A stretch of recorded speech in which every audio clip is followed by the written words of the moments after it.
All right, we have more changes unfolding in presidential politics. Changes that are so radical, so un-American, it's almost hard to believe they're being proposed. Actually, not even proposed. This is now in the Democrats' platform. Go to their website. You can read it yourself. This is what they're promising to do when they retain control in November. Now, most of the platform is just a copy-paste of Bidenomics. But there's a major difference between now and the last 4 years, a $5 trillion difference. $5 trillion in new taxes coming down on all of us in this new Harris administration. And where are they planning on obtaining these taxes from? Who and what are they planning on taxing to the tune of $5 trillion? Well, it's something you have to see to believe. But before we get started, thank you for liking and sharing these videos. It really helps out the channel. And consider subscribing so you don't miss these regular updates.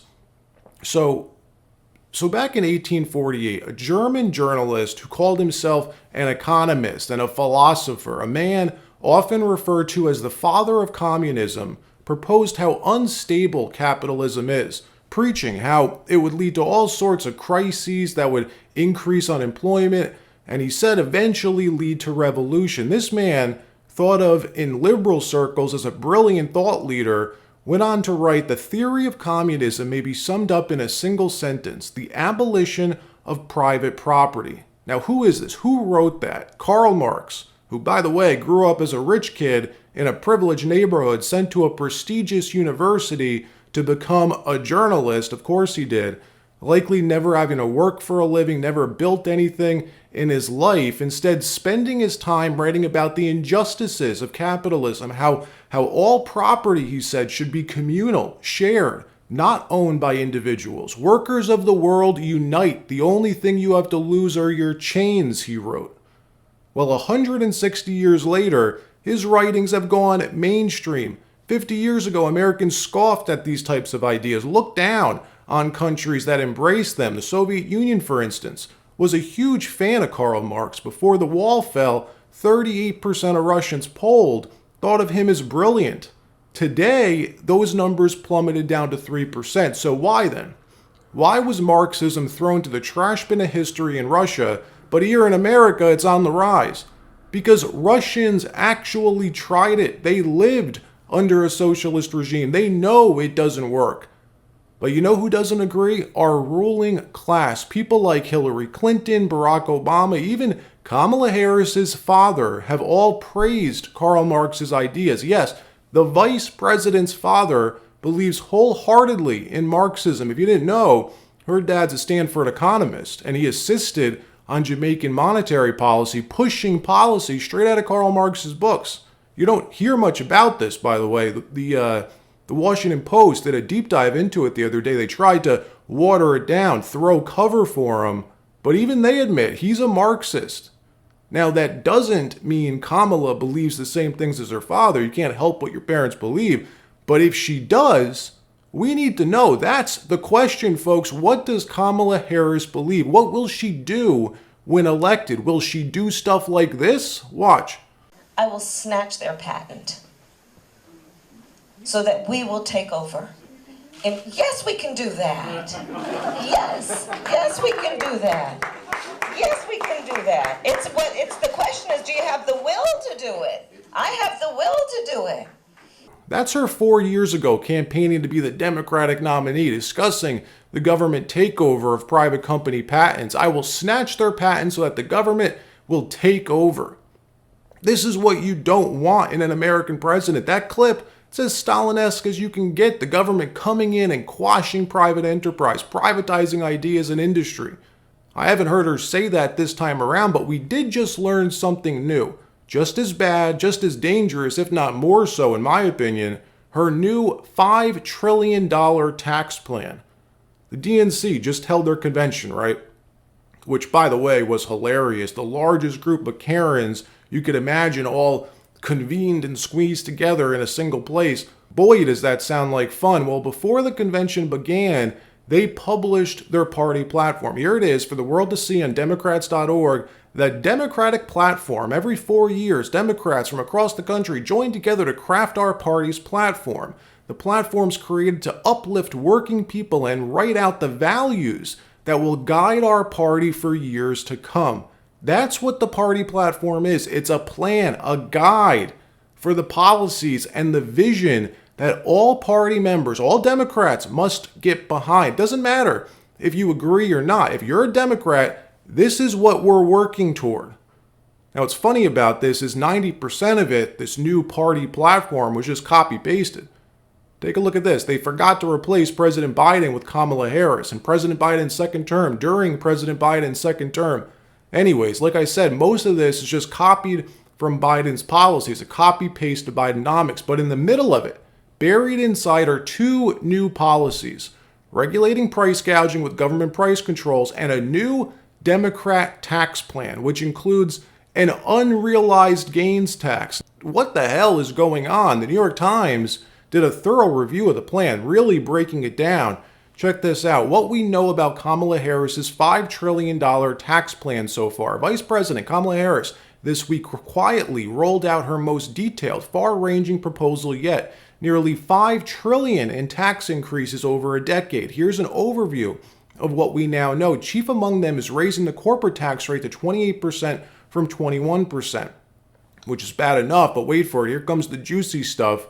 First, by increasing the rate they pay on existing income taxes, and second, by more broadly reshaping the taxation of investment gains for the wealthiest taxpayers. Ms. Harris would set the top marginal income rate at 39.6%, up from 37%, but with Medicare and income proposals would create a top marginal rate as high as 44.6%. So if you're in the top income bracket, basically that means you earn around $500,000 a year.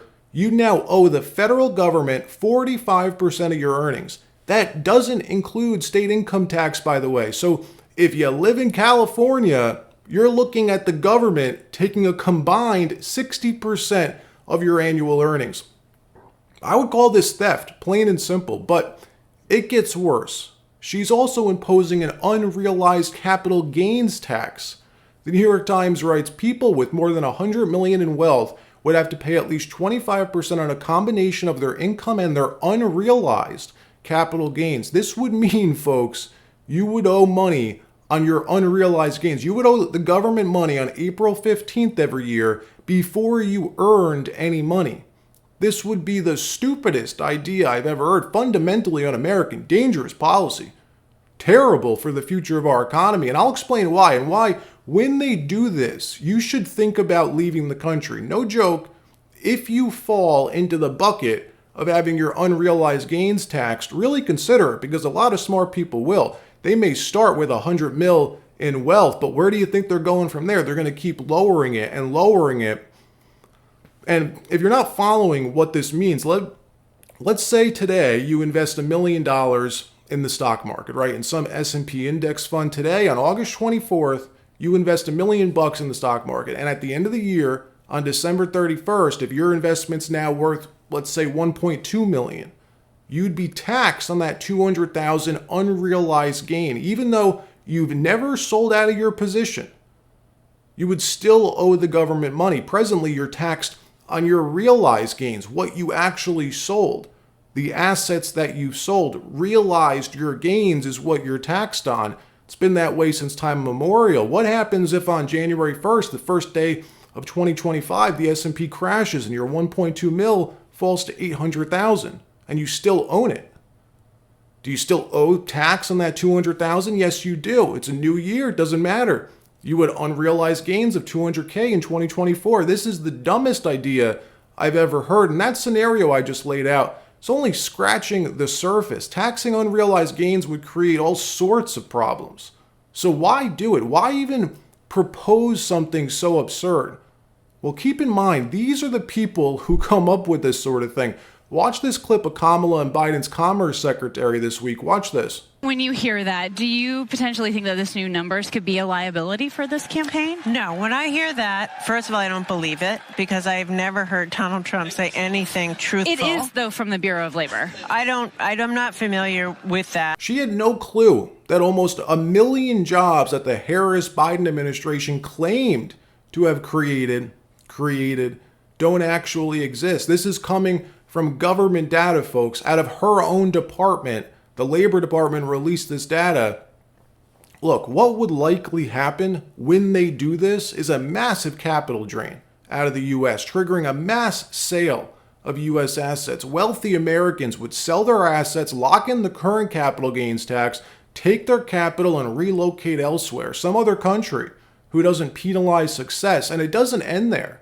It's not just capital that's leaving the country. With it goes the people, the entrepreneurs, the risk takers, their businesses who use that capital to grow our economy. The same people who Kamala Harris and now apparently the Democratic Party writ large are so opposed to are the same people who create jobs in this country. And follow this to its logical conclusion.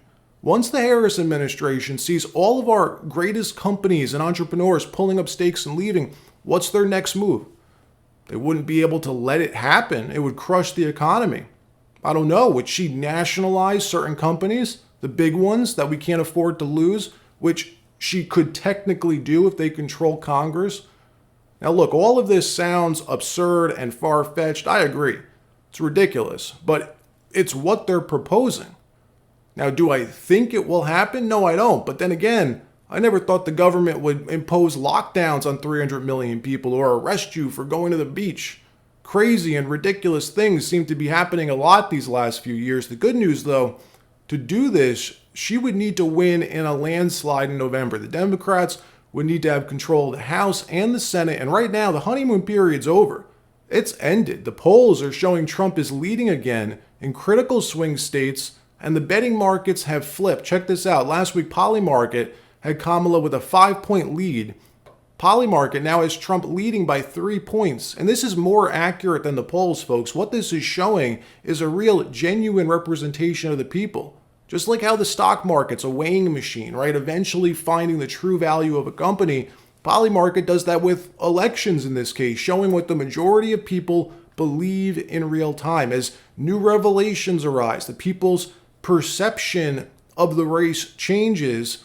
These numbers change in real time. It's not like the polls where these partisan entities like CNN and New York Times Siena run these biased polls oversampling Democrats. Not to mention, most of the polls have their sample size at like 1,000 people. This is millions of people. And right now, the people believe Trump will win in November. And good riddance. All right, that wraps up this episode. Like, subscribe. We'll see you next time.